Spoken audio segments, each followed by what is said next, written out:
Hi, my name is Bert Pinsonneault. I'm the founding artistic director of Madison Choral Project, and just going to tell you a little bit about the program this morning. Thank you all for being so enthusiastic. You want to learn a little bit more about this. So, there's lots of different ways to create a choral concert. And sometimes people, or if you're at the symphony, you might just hear a single really long work that the composer thought through for you. Sometimes you go to a choral concert that is one piece of music, like the Rachmaninoff All-Night Vigil, or maybe like a Brahms Requiem or something like that. But more often, choral concerts are kind of a collection of 10, 12, 15 pieces, and then conductors need to choose why they're selecting that subset of pieces and what the rationale is for the ordering of that. A lot of choir directors are aimed for like a diversity of tempos, some fasts and slows and key areas and different genres. Maybe there's a common theme that binds all of the music together. But of course, I way overthink things, and so my program is really dense, and not that you have to even worry about that. You're just here to listen to pretty music. But sometimes you can go to an art museum and just appreciate the paintings, but you're here for the docent experience to kind of tell you about the painting, and this pigment came from a special plant in Brazil, and it's symbolic because of blah blah blah. So that's what we're going to talk about a little bit today. Most of the music on the program is actually from the last 5 or 10 years, and it is a really interesting fusion of sounds and styles. And so a lot of this avant-garde music that you're going to hear today has its roots stemming from German Baroque music. How is that possible, Bert? Well, I'm here to tell you. German Baroque, so I'm thinking J.S. Bach, George Frederick Handel. If you think of the Bach Passions or Bach cantatas or Handel oratorios like Messiah. Hallelujah! That good song? Side note, there was a student essay received at my institution talking about the wonderful composer Handel's Messiah. First name Handel, last name Messiah.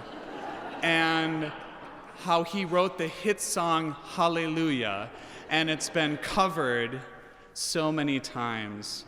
And we treasure all of our students. So anyways, there are Baroque elements in this concert, really 3 different kinds of ways the Baroque is tied in. One is in the theme of the concert, the other is in the actual sounds and the techniques of the concert, and then the third is in the construction of the program, and I'll just talk a little bit about all of those.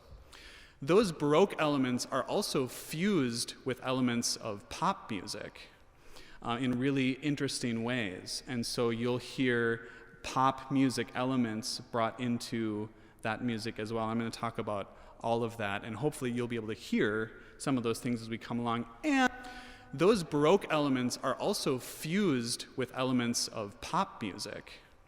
In preview of some of those songs before we begin singing. So the theme, Take My Hand, before I talk about the Baroque element of that, I was thinking about the world and the universe and all of the challenges we face. I was thinking about the conflict in the Ukraine. I was thinking about lingering trauma left over from the health pandemic, that we still have mental health issues from. And I was thinking about all of the conflicts that we hear daily with gun violence. Sorry, I'm not trying to be a downer. But I was thinking I wanted a program that was deeply healing. And I liked the image of take my hand, because sometimes you reach a point in life where you just feel like you cannot take the next step by yourself, and you just need to hold out a hand and be led. So that was the sort of impetus behind the program, which is really has a lot of warm and nurturing sounds and a lot of healing music throughout. The German Baroque tie-in is that the old Lutherans had kind of an interesting take on life that doesn't make much sense to us today. You might know the Bach Choral, Komm, süßer Tod, Come, Sweet Death, which sounds a little suicidal to us today, but I think the reason why it was so beloved is it came from this idea that the best is yet to come mentality. And no matter what happen, the highs or lows I face today, I know that at the end it's going to end on a high and an all-time high. And so I think it's ironically to our modern sensibilities, but I think it is really a note of optimism, that Komm, süßer Tod. And it's also not expressing fear at the coming death and not worrying about it and when it might happen, but it's taking agency of it and instead saying, come, right? Not saying, please don't come, right? It's the opposite of that. And so it has like an inherent optimism to it. Our program follows that in that it begins with a piece called Are We Deaf Now? Which I just have to laugh. But it's a little gallows humor, like, is it, are we here? Is this the worst? Are we at the bottom? And then from there takes us on a path through healing and ends with a very hopeful text, which is the beginning and. So we end talking about the beginning, and the very last text has a particular line that I really like that says, "We are finally unwound from the arrow upon which we have something. I'm not looking at the program. But it is this idea that, there's this arrow that we're affixed to, and it's like hustle culture, and it's this sense that we are trapped in this linear progression, and we always have to move forward, and we can't escape it. And the freedom of like being able to unwind from that, both in the sense of releasing the anxiety of it, but also being able to have a little bit more ownership over our path. So that's the trajectory of the theme. Now we'll get really nerdy for a second, and I'll talk to you about the style characteristics of the music that are inherent from the Baroque. So in this piece, you're going to hear canons, you're going to hear fugues, you're going to hear ostinatos, you're going to hear hocketing, which I said with a lot of H just then. And an ostinato is a simple repeated motive. Duta, bupa, duta, duti, dupa, bupa, duti, duti, dupa, bupa, duti, dup would be an example of a little ostinato. A canon, we could all sing do, na, no, or row, row, row your boat, right? Canon. And that's a really ancient technique, actually. And Bach employed canon at the end of his B minor Mass in his Dona Nobis Pacem because it was ancient even for Bach. And he was trying to create a sense of timelessness in the Grantus piece that concludes his magnum opus, that is his B minor Mass, which is really, really quite interesting. We have numerical, metrical relationships you're going to hear where like the kind of numerology of things is important, or the pacing of things is by numbers. And you'll hear deliberate key relationships, and these are all elements that's lifted from some of these German Baroque composers.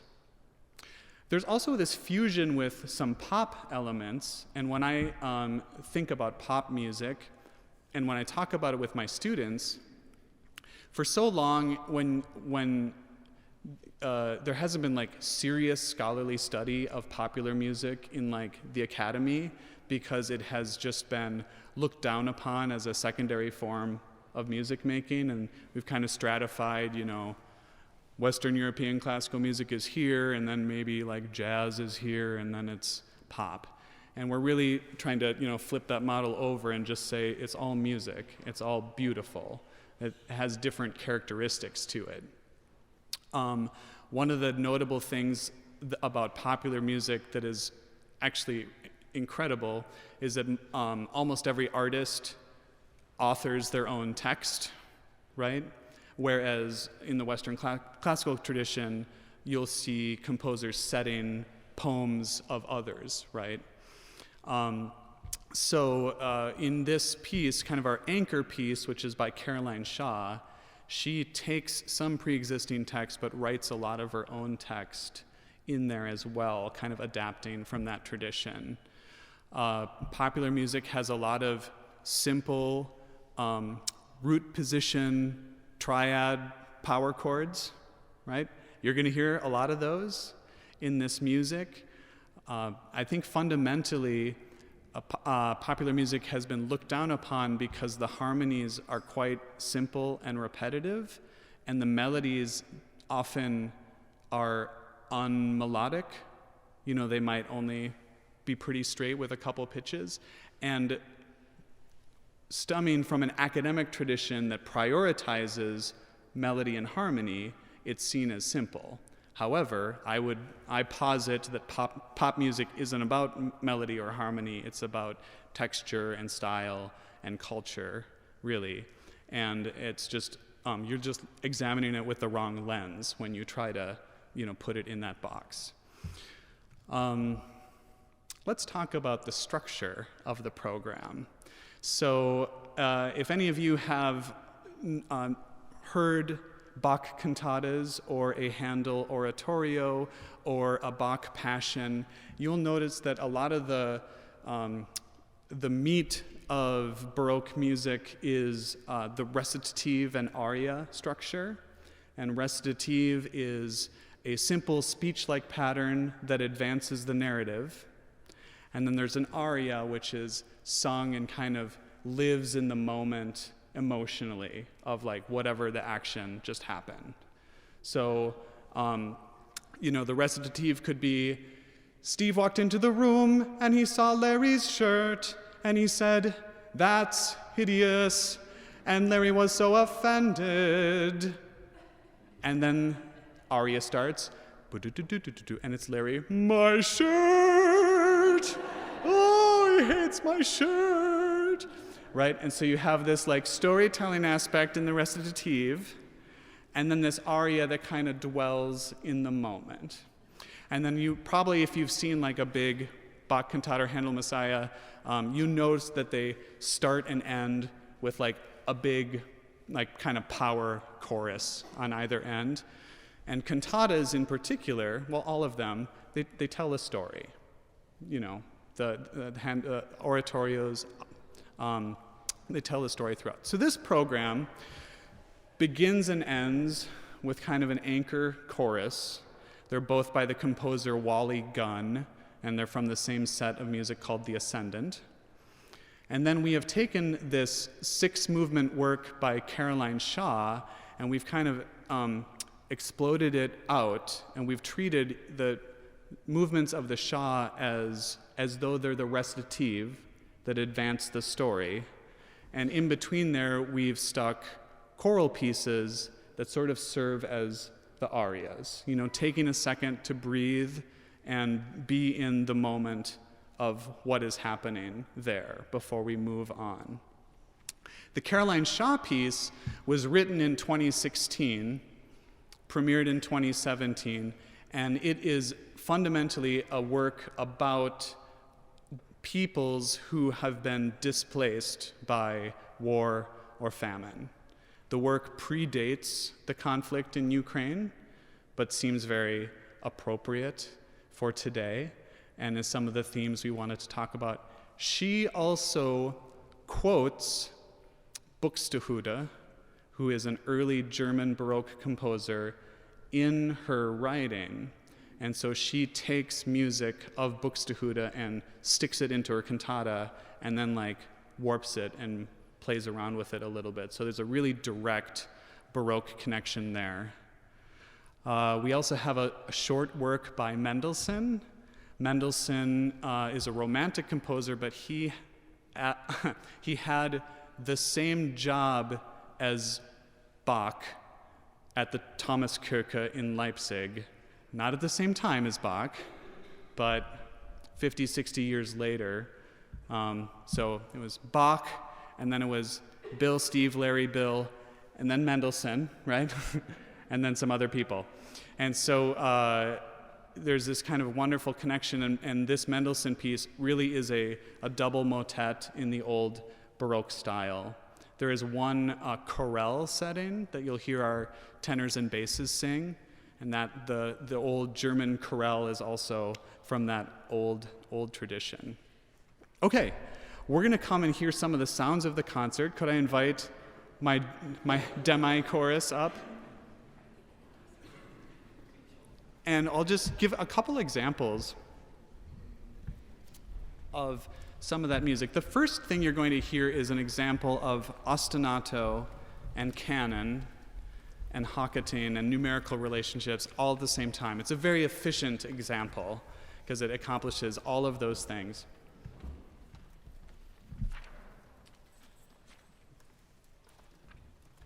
So, completely in the wrong spot. We'll start on at the beginning and just do the first 6 measures from letter B. This is an ostinato that is constructed, it's 3 measures long with 5 beats per measure. And I'm going to count it out for you as they sing it. I'm going to blow a D.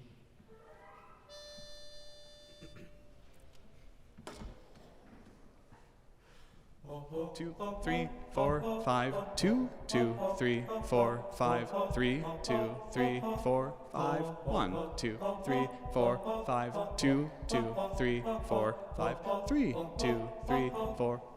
Thank you. Now it can also be flipped from 3 groupings of 5 to being 5 groupings of 3, and I'll show you what that sounds like. 2, 3, and ah. 2, 3, 2, 2, 3, 3, 2, 3, 4, 2, 3, 5, 2, 3, 1, 2, 3, 2. Thank you. Wow, you're so good. Then what happens if you have a pattern that is kind of 3 beats long, but you repeat it as a canon every 5 beats, you end up getting these really interesting sounds that pop out, and that's part of what we call Hochkatin. So I'm just going to show you what that sounds like. 2, 3, and.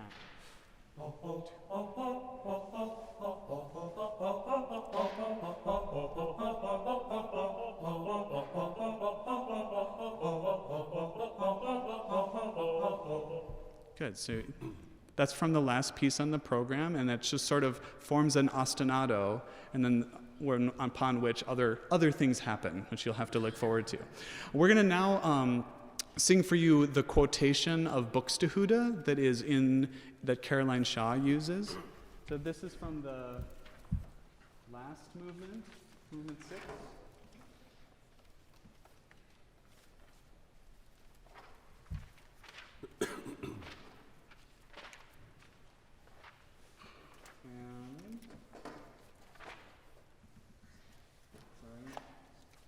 I'm going to blow a D. 382? Yes, sorry, 382. 382.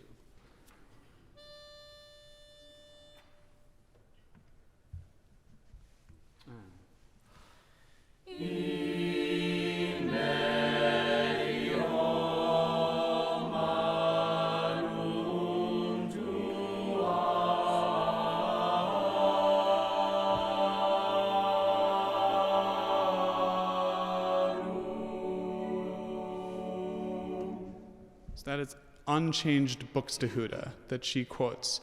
But there's another part in the piece where she takes that quote. Let's turn to the movement 2 example. I think it's letter E, where she takes that quotation and warps it in really interesting ways. And she has this fixation that happens, which I take as a modern version of a fugue. A fugue, in the musical sense, we know is a very highly ruled compositional structure that has subject and counter subject, and then this subject comes in here at this key area. And if you've ever been in a choir and sung one, you know they're hard, right? But the English literature version of to fugue means to be obsessed by something and to have the subject keep recurring in your brain, you know, like that email you got that you're just driving you a little, and you're thinking about the response, right? And you keep coming back, and you take a shower, and you're like, that email, right? And so it kind of comes back into your brain. And so what you're going to hear is her take that small chunk of Buxtehude and repeat it almost manically a little bit, which is her fuguing on the subject. Was it letter E? Yes. Yeah. I'll give you a C.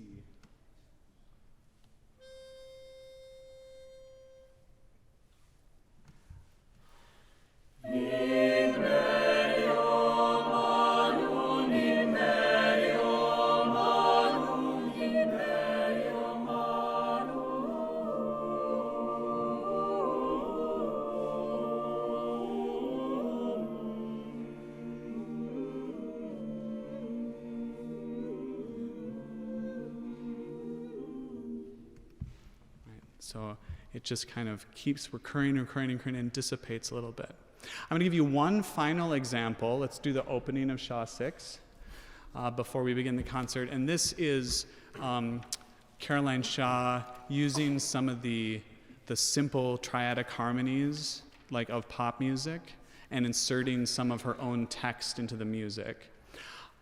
One of the style features that I think of it in pop music is that there is no silence generally. You know, when a song starts, it is pretty much a kind of a driving rhythm to the end. And one of the distinguishing characteristics here is the deliberate use of silence, you know, loud silence.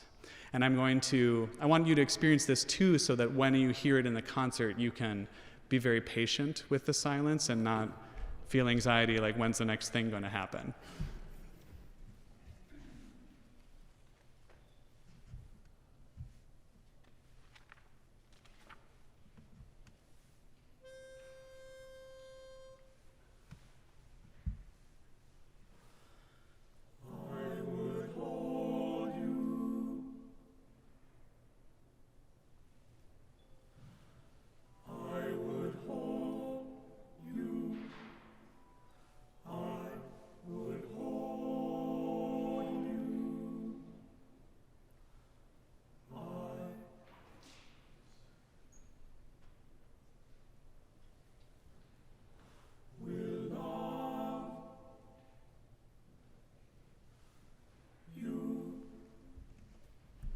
Thank you very much, singers.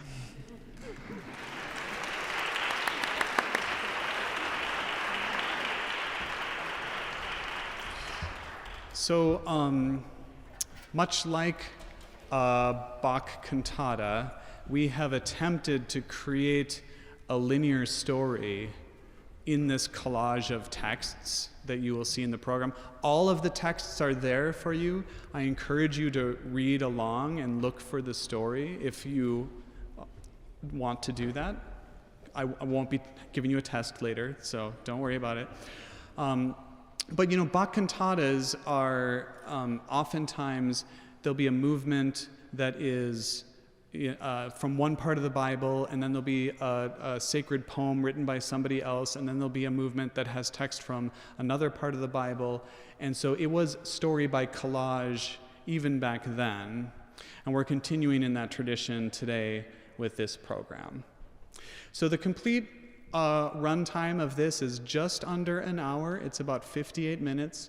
We ask that you hold all the applause to the end, so you can just be in the moment. And then if you have applause at the end, we'll take it. But then just save it for then, and we'll just get ourselves ready and come out. Thank you so much, and really looking forward to this performance.